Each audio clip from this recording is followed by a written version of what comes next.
So if I see my job as basically helping people see and grab a hold of what's going on, you can decide to do that the minute you sit down to start writing, or you can just do it all the time. And by the time you get to writing, you have a notebook full of stuff that can be used. And it's not just about the thing you're writing about at that moment, or the question you're going to ask that has to do with that week's event on Face the Nation on Sunday. If you've been collecting all week long and wondering why a thing happens, or making an observation about something and using that as a piece of color to explain the political process to somebody, then you've been doing your work before you ever sat down to do your work.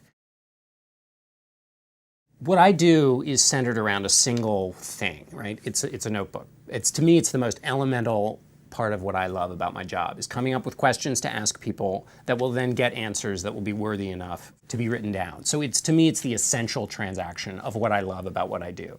This reporter's notebook, which became the Byline edition, started with my fandom for the Field Notes notebook. It was the perfect thing. I've carried notebooks around since I was in college. And then when I was sent the Steno notebooks, I had a different system for my longer form stuff, and the Steno notebooks fit perfectly in my bag. Those were great. So I was like, well, I'm 2 for 2 here. So I might as well get the thing that I really need, which is the reporter's notebook that I put in the either in my back pocket or in the pocket of my jacket. So I thought, well, what the hell? I'll write and say, can you now design the reporter's notebook, which is what I use all day long in my job?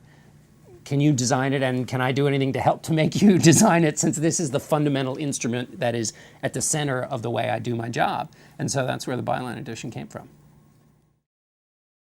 Yeah, I mean, my mom was a reporter. She used a reporter's notebook. All the people that I grew up watching and wanting to be like, they all had a reporter's notebook in which they were writing something down. It's like detectives in, Mickey Spillane or something, all had a little notepad. And I'm always trying to get back to the 20s a little bit, because the world we're in right now is in my face so much all the time. I have 2 screens on in my computer in the office, and I have an iPad open and my phone. And the notebook it does one thing.